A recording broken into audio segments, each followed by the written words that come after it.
बच्चों, आज हम कक्षा 7 हिंदी 8th ग्रेड का पाठ 1 मेरी भावना के प्रश्न उत्तर करेंगे।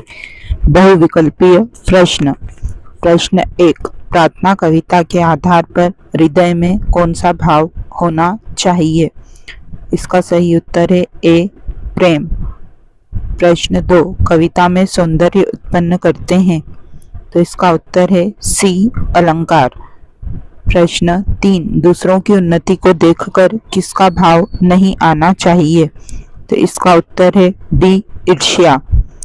प्रश्न 4, बुरे रास्ते पर चलने वालों के प्रति कवि के मन में आने वाला भाव है, तो इसका उत्तर है डी, साम्य भाव।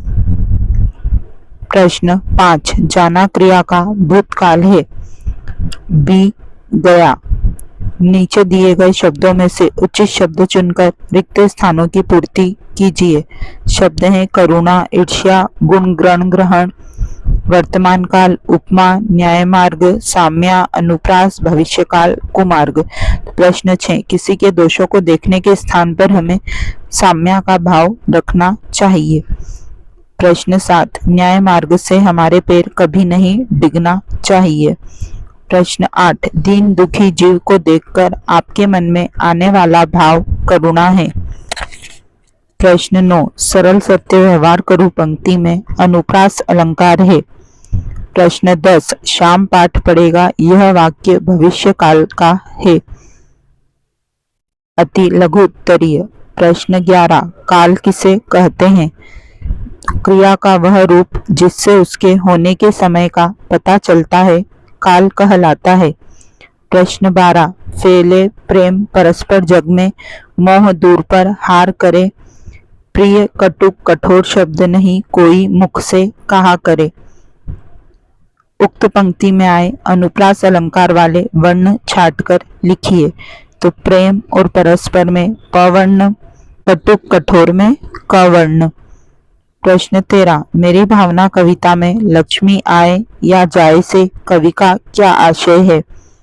मेरी भावना कविता में लक्ष्मी आए या जाए से कवि का आशय धन, पैसों के आने जाने से है।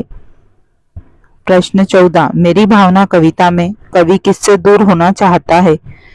तो मेरी भावना कविता में कवि मोह से दूर होना चाहता है, लघु उत्तरीय। प्रश्न 15, हमें किसी से अप्रिय व कठोर शब्द क्यों नहीं कहना चाहिए?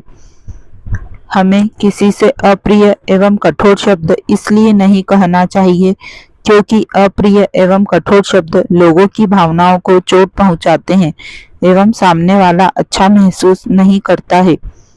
प्रश्न 16, मैत्री भाव जगत में मेरा सब जीवों से नित्य रहे। उक्त पंक्ति का भावार्थ अपने शब्दों में लिखिए। पंक्ति का भावार्थ है कि इस जगत में रहने वाले सभी जीवों के साथ कवि का व्यवहार मित्रतापूर्ण हो। प्रश्न 17, मेरी भावना कविता में आए किन किन सद्गुणों को आप अपनाना चाहेंगे? मेरी भावना कविता में आए करुणा, साम्य भाव, प्रेम, गुण ग्रहण करने का भाव आदि सद्गुणों को हम अपनाना चाहेंगे।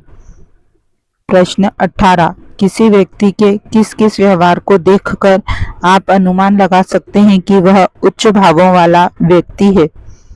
किसी व्यक्ति की उदारता, दयालुता, ईमानदारी, जीव जंतुओं के प्रति उसका व्यवहार देखकर हम अनुमान लगा सकते हैं कि वह उच्च भावों वाला व्यक्ति है, दीर्घ उत्तरीय। प्रश्न 19, न्याय मार्ग पर डटे रहने के लिए हमें किन किन बातों से दूर रहना चाहिए? तो न्याय मार्ग पर डटे रहने के लिए हमें लोभ, लालच, जलन आदि बातों से दूर रहना चाहिए। प्रश्न 20, सत्य और परोपकार की भावना से संबंधित शाला पुस्तकालय में या अन्यत्र पढ़ी हुई कोई एक कहानी अपने शब्दों में लिखिए। समुद्र किनारे एक लड़का अपनी माँ के साथ रहता था। उसके पिता नाविक थे। कुछ दिनों पहले उसके पिता जहाज लेकर समुद्री यात्रा पर गए थे। बहुत दिन बीत गए पर वे लौटकर नहीं आए। लोगों ने समझा कि समुद्री तूफान में जहाज डूबने से उनकी मृत्यु हो गई होगी। एक दिन समुद्र में तूफान आया। लोग तट पर खड़े थे। वह लड़का भी अपनी माँ के साथ वहीं खड़ा था। उन्होंने देखा कि एक जहाज तूफान में फंस गया है। जहाज में बैठे लोग व्याकुल थे। यदि तट से कोई नाव जहाज तक पहुंच जाती तो उनके प्राण बच सकते थे। लड़के ने अपनी माँ से कहा, माँ मैं नाव लेकर जाऊंगा। माँ ने पुत्र को नाव ले जाने की अनुमति दे दी। लड़का साहस करके नाव लेकर जहाज तक पहुंचा। लोग जहाज से उतरकर नाव तक आ गए और जहाज डूब गया। नाव किनारे तक आ गई। सबने बच्चे की प्रशंसा की और उसे आशीर्वाद दिया। संयोग से उस नाव में उसके पिता भी थे। किनारे पहुंचते ही बालक दौड़कर अपनी माँ के पास पहुंचा और माँ से लिपटकर बोला, माँ पिताजी आ गए। माँ की आंखों में खुशी के आंसू थे। लोगों ने कहा कि परोपकार की भावना ने एक पुत्र को उसके पिता लौटा दिए। इसी के साथ हमारा पाठ यहीं खत्म होता है। जल्दी ही हम पार्ट 2 के साथ फिर मिलेंगे।